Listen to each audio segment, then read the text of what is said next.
border communities. Sometimes you cannot distinguish between one country from the other, like you rightly said. So the reduction is because of Nigeria's drop in productivity, because petrol is a production component, energy component. It's not for consumption. Also, begin to interrogate some of the narratives that drove the sentiments against subsidy.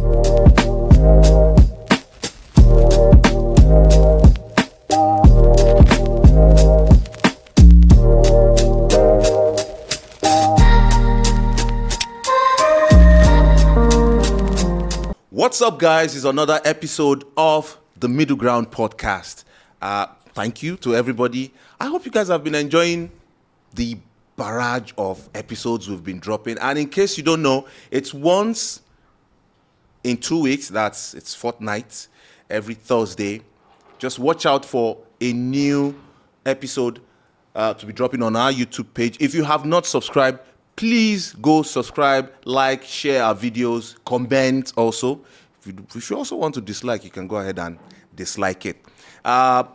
So this week, or on this episode, I don't have Curves. Yes, Curves is absent on this episode. But I have some distinguished gentlemen. Now, it's not boys only episode, but I just happen to have only boys or men on set with me. Let's start like this. I have Dr. Dahiru Majid. He's a newspaper columnist, an author, public affairs analyst, and the tech team lead of Lux Terra Leadership Foundation. That's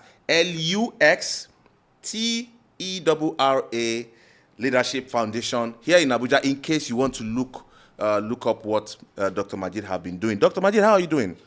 Doing very well. So, how is Lux Terra Leadership Foundation? We're fine. We've been doing the same thing over and over again for the past 11 years. Okay. So I think for people that just hear you on different media platforms, yes, they agree that Dr. Majid Sabi.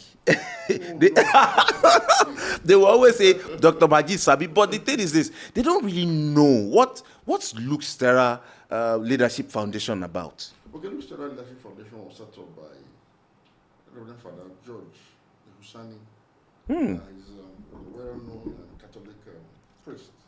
And he has set up this foundation to help promote the ideals of good governance, good democratic governance, integrity in society, peaceful coexistence, national integration, and all the elements of nation building, really.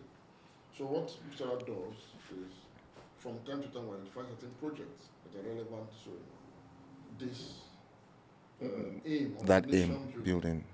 And so we segment it, and we're running for a number of years. So right now we're running a program on integrity through an approach that seeks to build integrity from bottom to top, so that people themselves will take ownership of the ideas of integrity, so as to have a corruption-free society that can allow for development and growth in Nigeria. And in this particular instance, we are using religious groups, Christian, Muslim, youth, clergy, all of the different components of both religious divides. We are bringing them in groups under one roof to use scriptural anecdotes to demonstrate that, look, integrity is at the core of our respective faiths, that as Muslims or Christians. As Christians. And it's something that we must internalize as a matter of people that are believers, so as to have it as, part of our everyday undertaking. Because really, if you do not build the society from the bottom to the top, it will be difficult to actually have a sanitized society. So all efforts are in place to make Nigeria a better place through some of the activities we do at Lux Terra Leadership Foundation. Wow. So, on the lighter side, Dr. Majid, yes, you mentioned all the major faiths. You mentioned Christianity, Islam, but it seems like we're excluded. Yes, you're excluding our own, original faith. As a matter of fact, I took a session last week when I interacted with some group of youth corpers from both the Muslim and the Christian divides together in a group. And I actually told them that, look, whatever ideal you see in Christianity or Islam is actually embedded in traditional African religion too. The Ten Commandments, for example, may not be in the same form in the Quran as it is in the Bible. But every aspect of the Ten Commandments, every of the commandments is also consistent with the taboos and the abominations in traditional African religious groups. So it is simply the same. It is the same thing that runs through. So we may not have brought traditional worshippers under a roof like these other two groups, but we acknowledge the fact that, look, our traditional religious groups too have the same ideals as Christianity and Islam when it comes to integrity and putting humanity at the core of religion. Okay. All right. So I guess one of these days we'll go in depth into that. But I don't only have Dr. Majid on set. I also have. So when I met this man, I asked him, what should I call him? Is it Chief, Alaji, Malam, Doctor, Professor? He said, just call me by my name, Mukhtar Mudibo.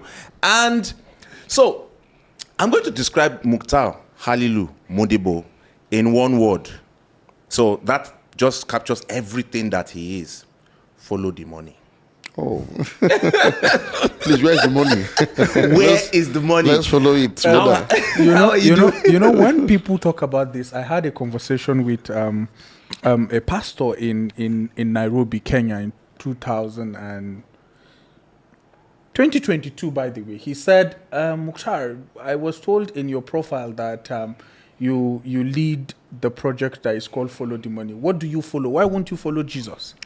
And I'm like, sir, what we're following is actually the route to follow Jesus. Exactly. Because what we're doing is looking at social accountability, Yes. looking at tracking government spendings, international aid spendings, but we're tailoring and looking at people in the marginalized communities to give them voice. You know, look at their basic education, look at their basic health, look at sanitation and hygiene, and sort of see how we can give them back to have ownership.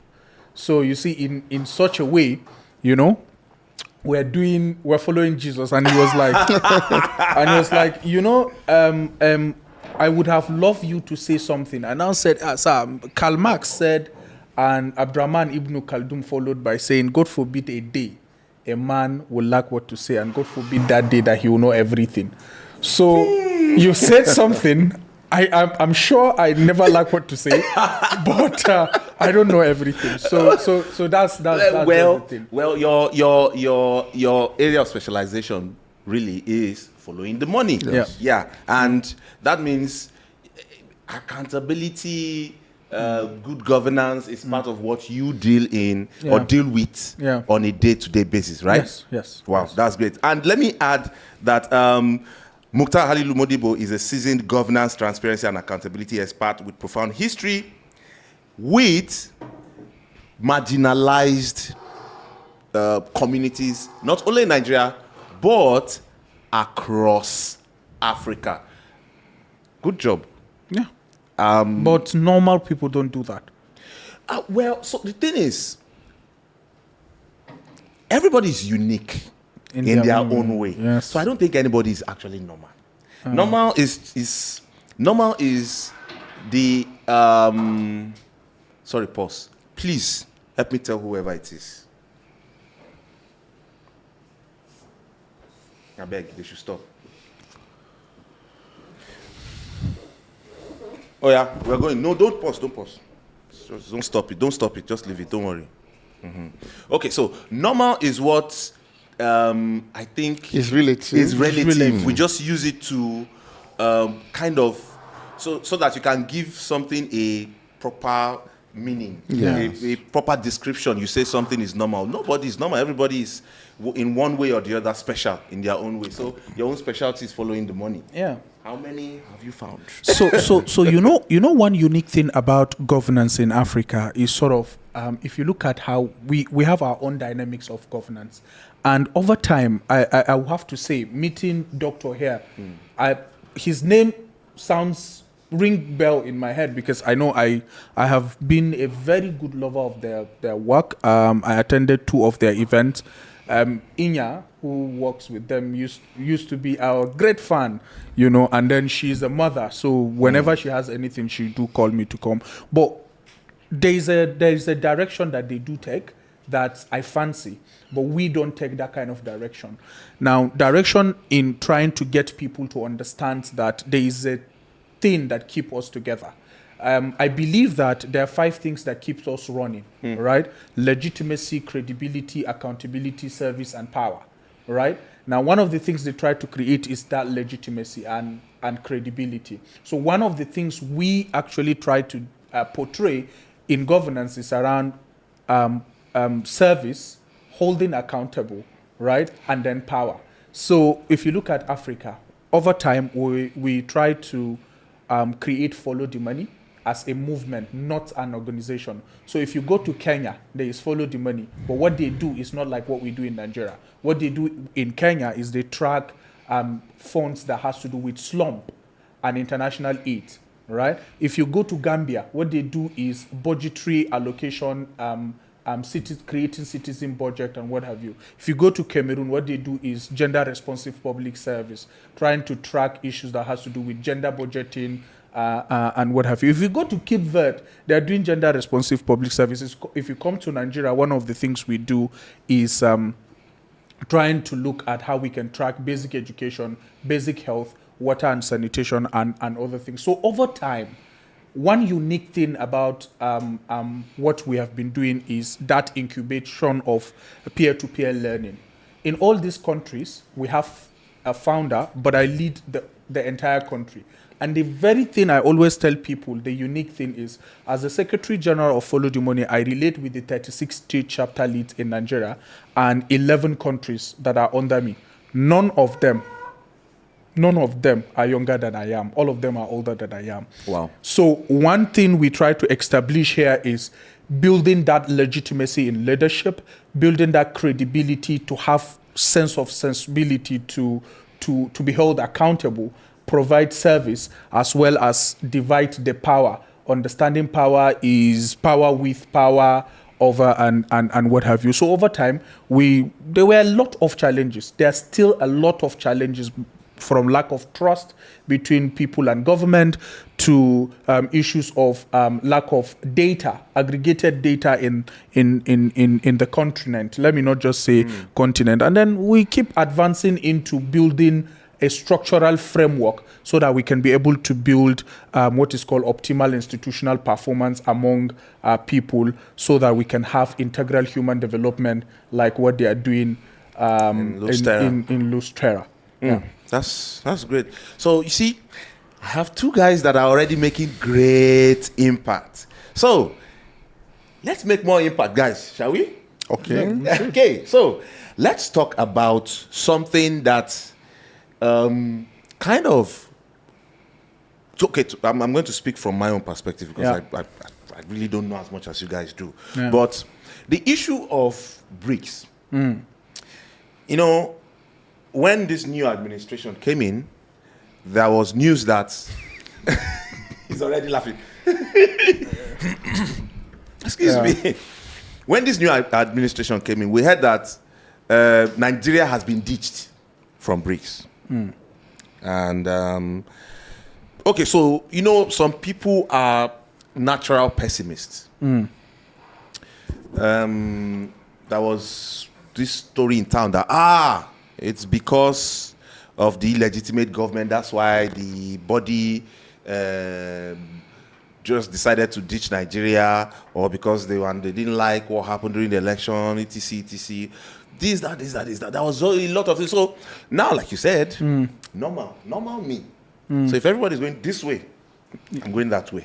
So the question is, wait, what's really special about this BRICS? So I started looking into it, and I saw that, there's actually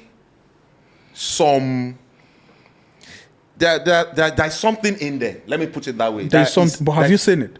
Well, there's something in BRICS. And let me tell you the thing that I have seen. Seen. Okay. economically, it seems the people, the members of BRICS, economically, I think they are a little bit more stable, and no. So I won't say the individual economy of these states are stable, but together the body is kind of stable because they already know who the superpower is. They know who you shouldn't mess with. They know who you run to for arms, for economic. So, I mean, if you ask me, I think they are more stable than the Commonwealth.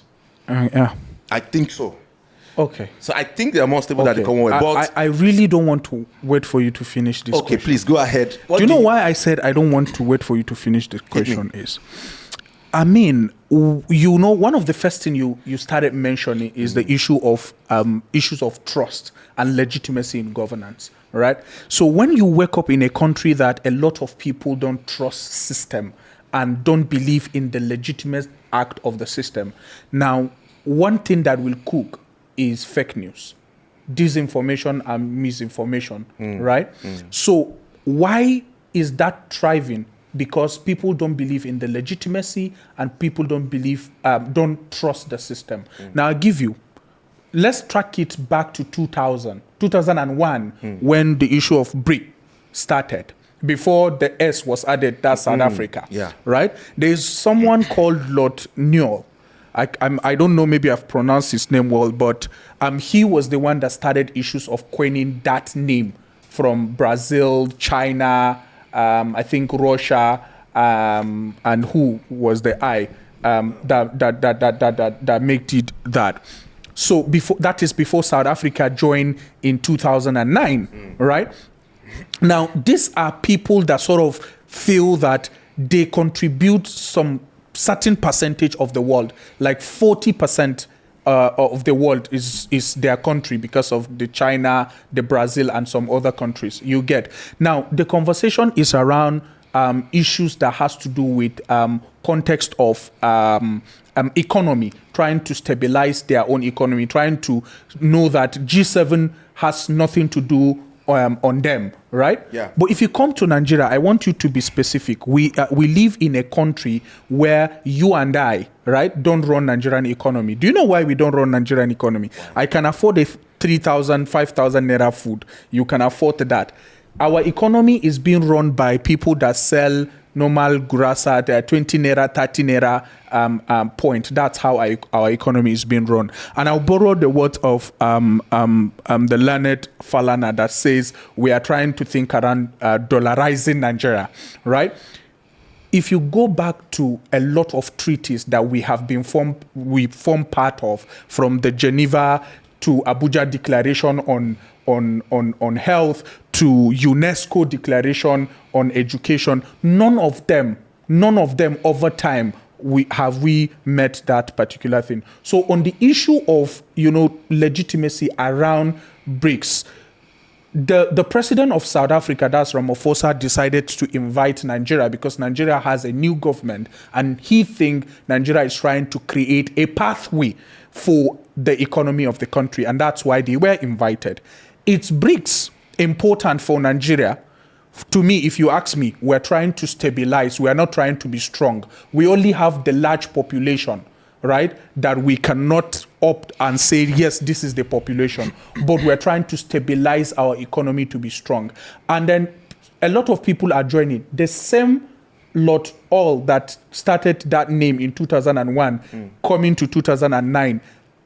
Last month, one of the things he was quoted by London Financial Times to say is, if the BRICS continue with their own agenda, their own controversy, they want to have one uniform money, right?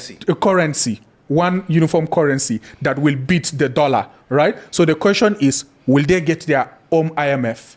That's his question. Will they get their own central bank? Now, they have a bank that they support.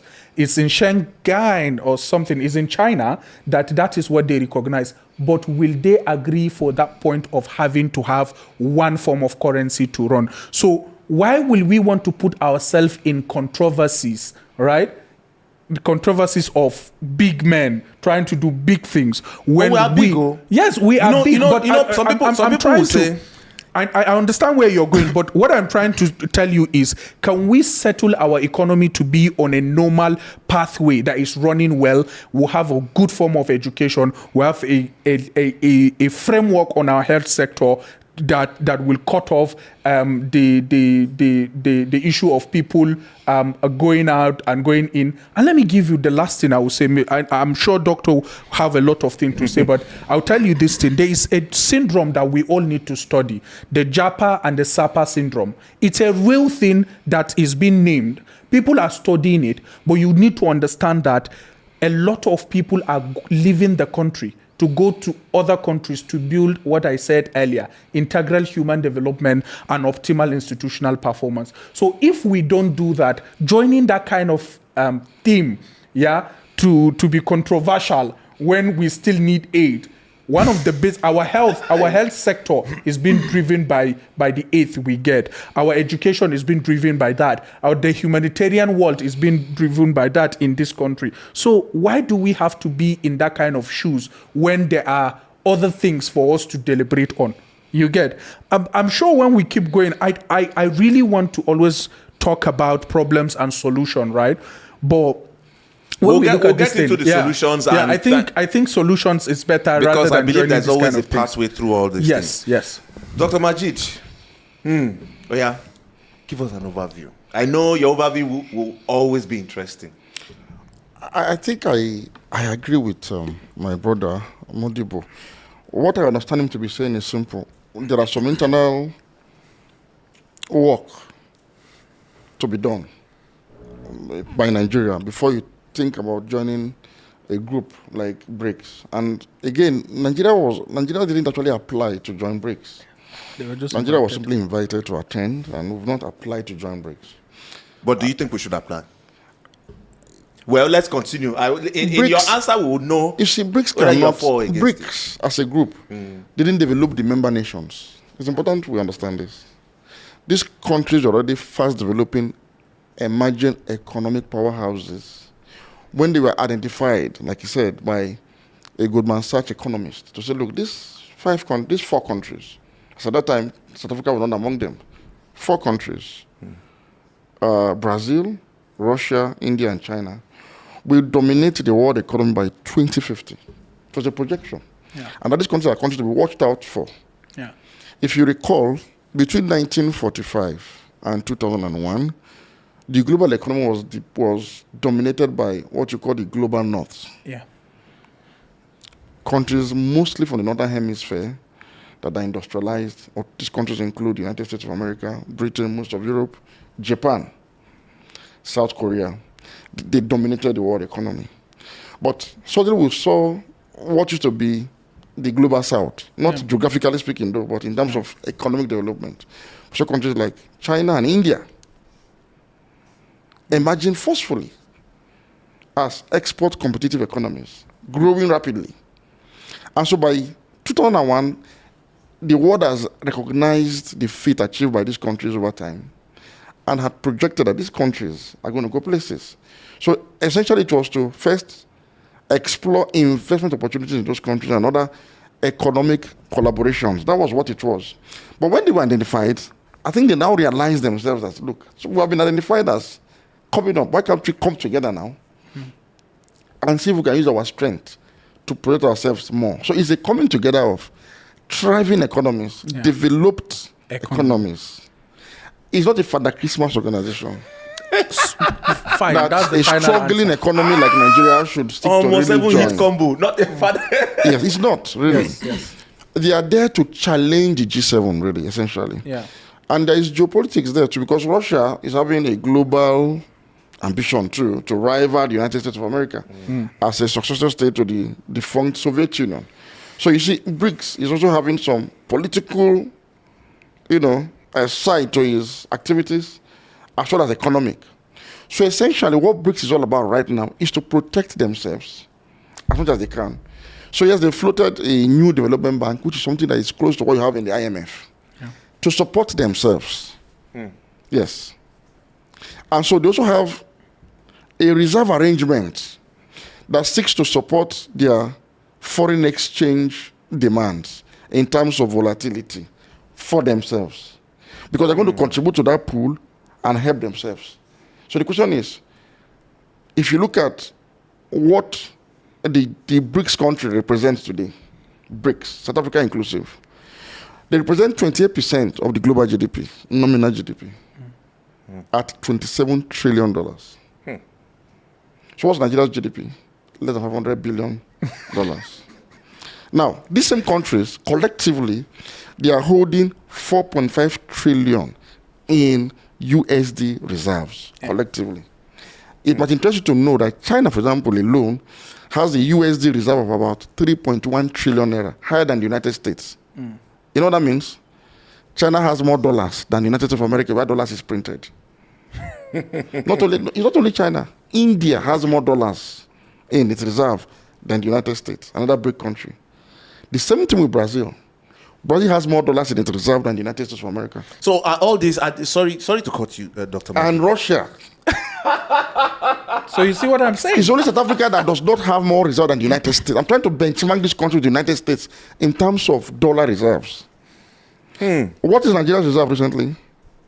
We've been told it's less than $5 billion. That is what we have been told. Exactly. Not that that's the reality. What it is. So meaning that we're not even in this category. And so these countries are simply trying to help themselves. And so if you look at the countries that have admitted, Saudi Arabia, Egypt, these are countries that are on an upward trajectory for economic development. Yeah. So they're not it's not a charity organization, really. So the question of joining BRICS or not shouldn't have really arisen in the first place. Rather, we should do what Mudibo is saying. What do we do to become a China, to become an India, to become a Brazil, to become a Russia? That was identified long time ago that these people are going to go places. And indeed, between 2001 and 2023, they've really gone places. Yeah. As you can see the statistics. So truly, if this trajectory continues, by 2050, really, BRICS countries are likely to dominate world economy. Because in Africa, for example, South Africa is a leading economy in Africa in terms of export competitiveness. We may have a larger nominal GDP, but South Africa has something we don't have in terms of export earnings because of their aggressive export competitiveness. Egypt is another economic powerhouse in Nigeria, in Africa. And so if you look at the countries that have been identified today to join BRICS, there's something they have to offer. There's something. Ethiopia might not be such a traveling economy, but they've been able to do one thing in one sector. Yeah. They are an aviation powerhouse. That's something everybody bringing to the table. Yes. Everybody, So- you must have a reason Yes. for being there. Because It's not essentially, You must contribute. because essentially these countries are still characterized, or should I say, designated as developing countries. Yeah. None of the BRICS countries are actually developed countries. They're still considered developing. And all of the BRICS countries are members of the G20, the group of 20 largest economies, together with the G7 countries. So these guys are doing well in themselves. They're only coming together to protect themselves, to do more, to do better. So the question is, what exactly is Nigeria going to offer China that we are so indebted to? We take almost every facility away from China to do basic infrastructure. What exactly are we going to be sitting on the table with China as equals? What exactly are we going to be doing there? Okay, so you see, and this is very, very interesting. I never saw it from this point of view. I never. No, you only seen it from the president was invited and something Well- something good is there, and then we were not something- allowed to be but part of obviously it. something good is there. It's not as if something You have to good be- is not you there. have to be It's just a good. case of, You know what we I they're the said? same WhatsApp group. Sorry, You have to be you know what I good said to get Well, that something good there. Doctor, you know, one of the things I said is these people are looking at optimal institutional performance, right? So you have to be performing in one certain level, Yes. right? For them to say, okay, come, we might lack this, and that will stop some of our growth. And strengthen. Yeah. So come and strengthen this Yes. so that we can move. So what are you contributing now? So what are you contributing? We have natural resources. What are we doing with our natural resources? It's just potentials. You see, So, I mean, everything is a potential. the thing until is, when you have really to explore you have to it. do certain things for yourselves first. So right now we can still get loans from World Bank Yeah. to do palliatives. the new development bank in Shanghai is not going to give you money for palliatives. Do you see? That's the thing. And so that's why the new development bank has not been able to supplant IMF influence in the world. Because as long as you have more countries like Nigeria in existence that needs help, that needs aid, that need grants and all forms of donations, the West will still be relevant. And in any case, it will be a tall order to displace the dollar as a means of international, or a medium of international exchange globally. You know why? Why? You see, people don't understand the hold that America is having on the world economy. After the Second World War, it was America's Marshall Plan and strategic investment in the economies of the western parts of Europe, as well as Southeast Asia, including Japan, and even China, India inclusive, that actually spurred development globally. So essentially, the economic growth, development, and trajectory that we've seen in one of these big countries were ab initio investments from America in dollar terms. And they need dollars continuously to replenish their investments and remain relevant. And that is why they've told you severally that they're not really planning to supplant IMF or replacing dollar with any other form of currency. It's not something that is realistic. And so even when they have created their own reserves, joint reserves to stabilize their respective central banks, it is still dollar denominated. The loans are going to give you through their new development bank is dollar denominated. Because even China needs more dollars than yuan, its own local currency. The same thing with India. The same thing with Russia and Brazil.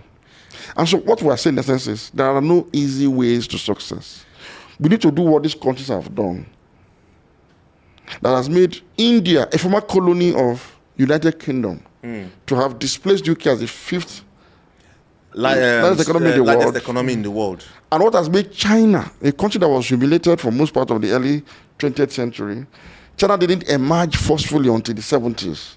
For China to have gone ahead of Japan and is almost equal in America in terms of dominance in economic activities globally, we need to look at what these countries have done and apply them at home. And some of these things include accountability.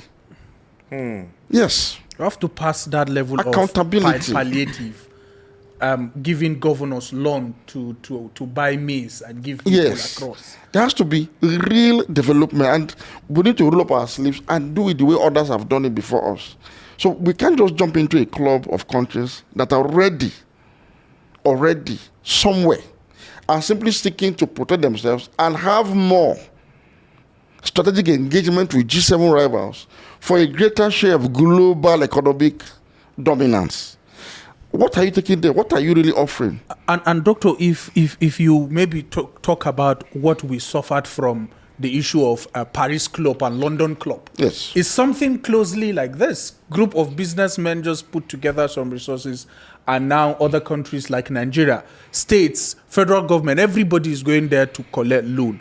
And that was the loan that really suffered us that, exactly. At some point, Obasanjo had to, President Obasanjo, as he then was then, had to help us settle some state loans and stuff like that. So I think there are better, what we're just saying, right?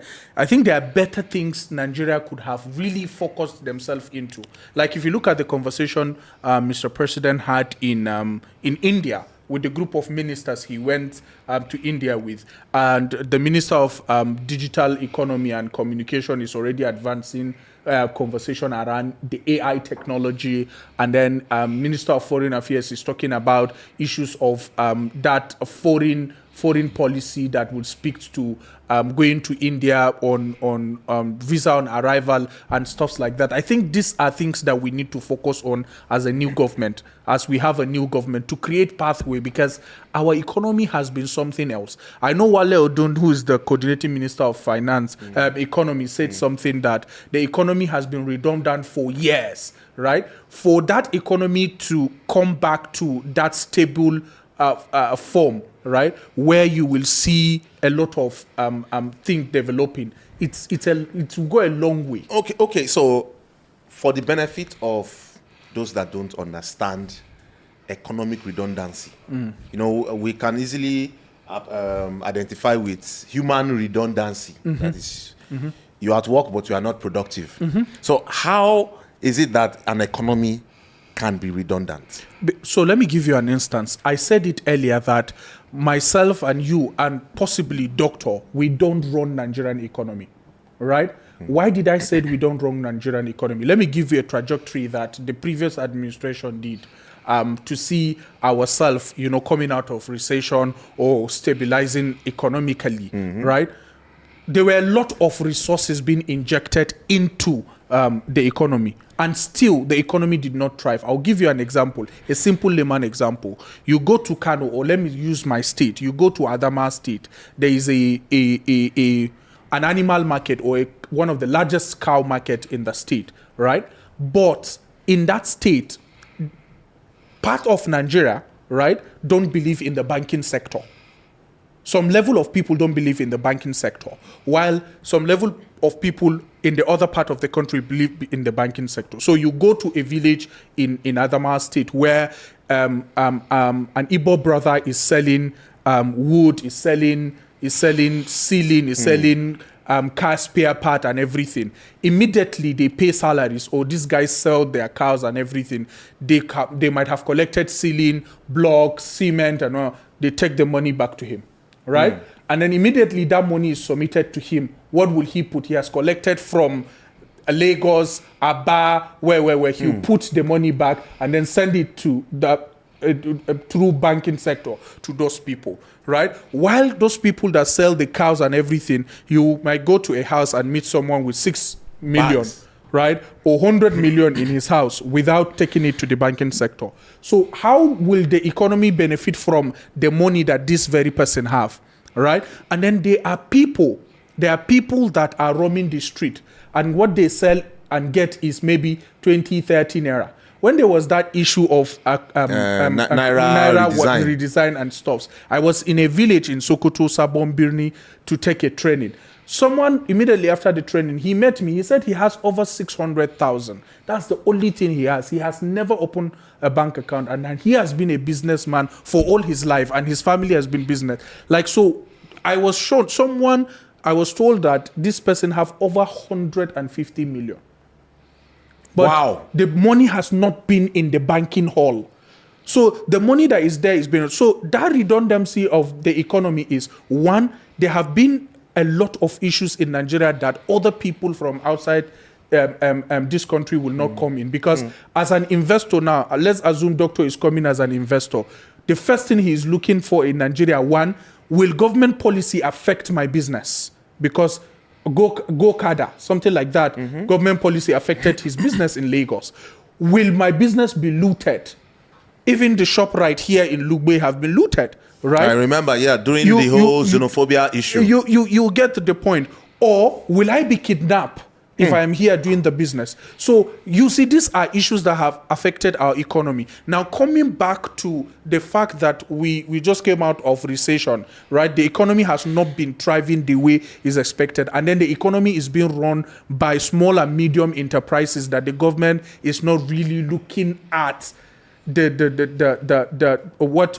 they are doing. I think it's just last year, during the ending time of President Muhammadu Buhari, that's when we had the policy around the SME, small and medium enterprises, being passed as a law, right? So now, if we come back, guess how we are running our economy, and we want to join the BRICS.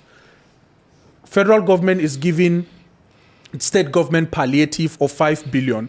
48%, I think 48% is loan.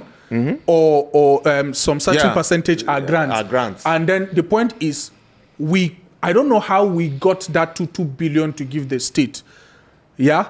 But what are the states doing? They are buying maize, they are buying rice and what have you to give people so that people can go and eat. If it is a bag of rice and 4 people are in the house, they will eat that bag of rice for, let's say, a month. Is gone. Will you go back to that? And then when you go back to the education sector, where you can understand that if I tell you, one of the only thing we are trying to do to revitalize our education sector is by creating the school loan.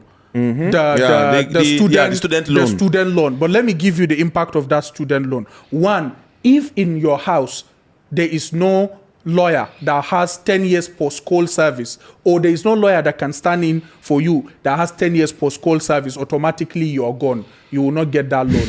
If your mom or your dad in any way, has done something around what do you call it? Around maybe did not pay loan for some certain period of time, automatically you will not get that. So which means if you are owing...